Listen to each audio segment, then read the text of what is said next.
So in this lecture we are going to discuss Jordon forms. Okay, so far I hope over this course you have come to appreciate the importance of the spectral characteristics of a matrix. The eigenvalues, the eigenvectors, and so on and so forth. If a matrix is symmetric, it's very clear that it has a decomposition of the form VD V transpose. But very clear, I mean, we have used it many times, the fact that it has a decomposition VD V transpose, where D is a diagonal matrix and V is an orthogonal matrix. Okay, the diagonal entries of D are the eigenvalues and the columns of V are the eigenvectors. Eigenvectors typically we assume unit norm, right? So in the case of a symmetric matrix, it's clear that there are n eigenvectors, right? So V is an n cross n square matrix. Each column is an eigenvector, so there are n orthogonal eigenvectors. Okay, these eigenvalues, it has n real eigenvalues and n orthogonal eigenvectors.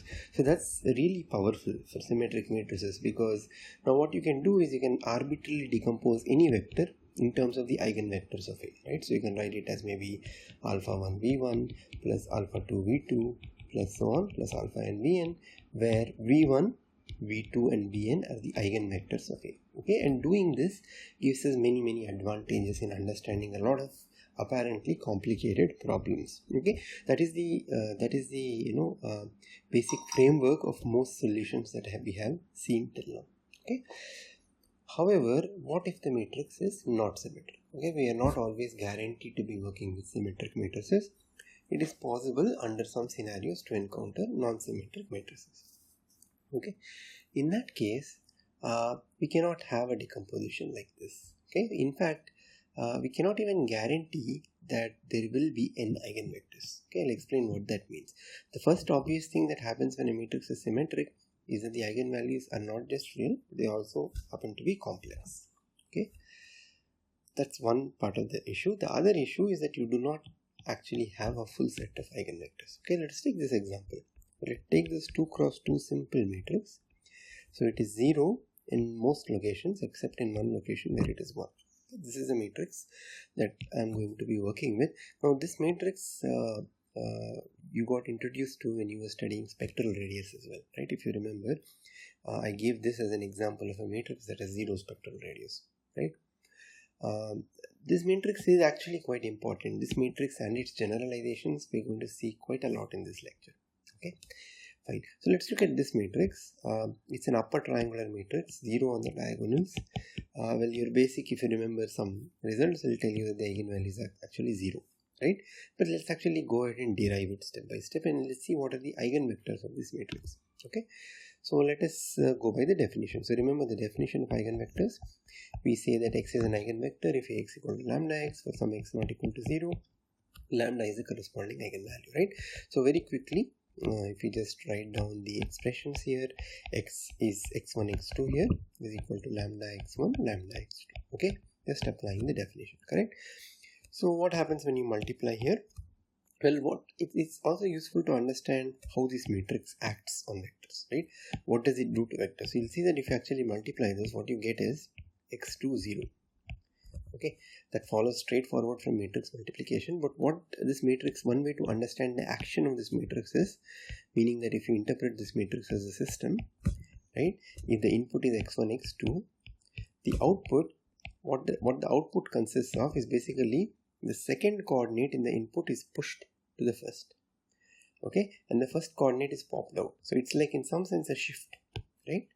But there's no cyclic shift, right? So in some sense it's a shift that just ignores the overflow, right? The second coordinate is pushed to the first coordinate. The first coordinate is just thrown out.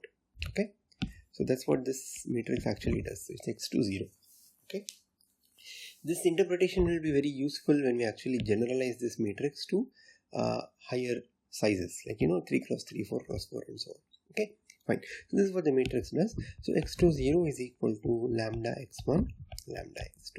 Okay, so that's what you will get. Okay, so immediately the conclusion that you make is lambda x2 equal to 0, right? So either lambda is 0 or lambda not equal to 0, correct? So let's deal with lambda not equal to 0 case first.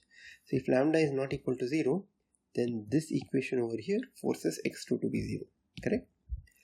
So lambda not equal to 0, that implies x2 equal to 0, right? But then if x2 equal to 0, then this coordinate here is 0, then that means lambda x1 is also 0, okay?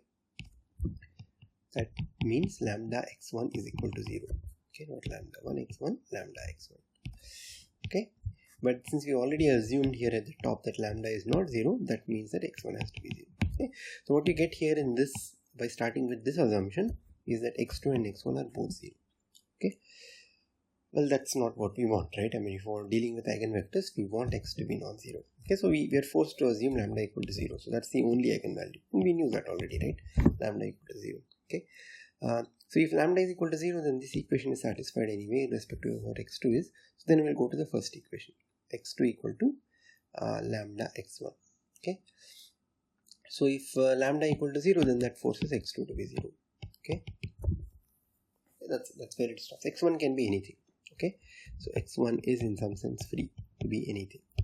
Okay, so what does this tell us? It tells us that any eigenvector of A, so any E vector, let me write shorthand, E vector of A is of the form sum x1 0. You can just put any x1 you want. Okay, and we see that this is just x1 E1. Okay, where E1 is your standard unit vector, so recall E1 is 1 0 here, right? The standard unit vector, the first unit vector, that's 1 in the first position and 0 everywhere else. Okay, so you see that all eigenvectors are multiples of E1. Okay, now typically when we talk of eigenvectors, so standard convention, at least for this course, is to assume that it's a unit vector, right? Now if you take among all these vectors, there are many of them, if you take a unit vector, you will get E1. That's the only unit vector in this space.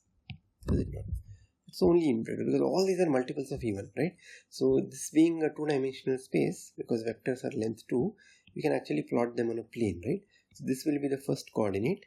Okay, this is coordinate 1, let me say. This is coordinate 2. Okay, all the eigenvectors are essentially going to be on this line, in this setting, correct? All the eigenvectors are on this line. So on this full line, there is only one point that has unit magnitude, and that's basically E1. Okay, so this space only has one, this matrix only has one eigenvector. Okay, it's only one eigenvector. So this is to emphasize that this is a 2 cross 2 matrix, right? We might expect that the 2 cross 2 matrix has or needs to have 2 eigenvectors. Okay, as it would happen if it were a symmetric matrix, you would have 2 orthogonal eigenvectors. Here you only have one eigenvector. Okay, so we cannot, for example, say that eigenvectors span the space. Okay, given an arbitrary 2-length vector, I cannot write it in terms of the eigenvectors of A. Okay, I cannot, because the eigenvectors of A do not have enough expressivity. Eigenvectors of A only lie on the x-axis. Okay, y component cannot be expressed in terms of the eigenvectors. Okay, so this basically means that a lot of the things that we did will just, not work anymore, right? Mainly because I cannot do a decomposition like this, right? I cannot do a decomposition like x in terms of the eigenvectors. Okay, this is an example of a 2 cross 2 matrix having only one eigenvector.